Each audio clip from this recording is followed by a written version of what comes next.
প্রিয় দর্শক, হা ভোট জয়যুক্ত হয়েছে, সুতরাং সংসদে বসা মাত্রই হা অটোমেটিক কার্যকর হবে, এটাই পানি সম্পদ মন্ত্রী বলেছেন আজকে। এবং খুব স্বাভাবিক কারণেই পার্লামেন্টের বিল রেজ হবে এবং হায়ের শপথের কোনো প্রয়োজন নেই, হা অটোমেটিক কার্যকর হবে।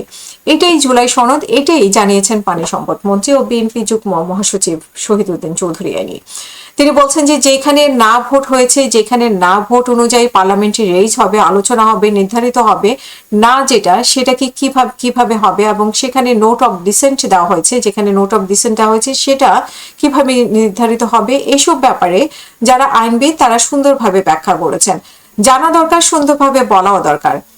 মবের কথা যে উনি বলতে গিয়ে বলেছেন যে মব করেছে, যারা মব করেছে সেখান থেকে তাদের সরে আসাটা উচিত। এবং তিনি বলেন যে মব মানে একটা বিশৃঙ্খল পরিবেশ সৃষ্টি করা, মব কালচার বাংলাদেশে গড়ার ক্ষেত্রে বাধা হতে পারে। সুতরাং মব কালচার থেকে ফিরে আসা উচিত এবং দায়িত্বশীল ভূমিকা পালন করা উচিত।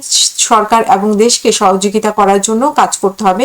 কেউ যদি এর বাইরে কাজ করে তাহলে এই দায় দায়িত্ব তার উপরেই বর্তায়। এবং মবে যে কালচার শুরু হয়েছিল গত কয়েক মাসে, সেইটাকে আসলে এই সরকার মনে হয় এখন আর প্রশ্রয় দেবে না। তো সেখান থেকে আসলে সরে আসতে পারবে কিনা, যারা মব করেছে, বিভিন্ন নামে তারা মব করেছে।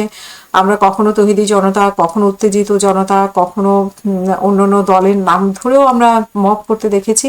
সো সেই মব আসলে সরকার দূর করতে পারবে কিনা, বা মব আসলেও বন্ধ হয়ে যাবে কিনা, এবং মবের ব্যাপারে সঠিক কোনটাকে আমরা মব বলবো, কোনটাকে আমরা প্রেশার গ্রুপ বলবো, সেটা একটা নির্দিষ্ট মানে ব্যাখ্যাও প্রয়োজন। সব মিলিয়ে দেখা যাক, নতুন সরকারের সামনে মবটাও অনেক বড় একটা চ্যালেঞ্জ বলে আমরা মনে করি।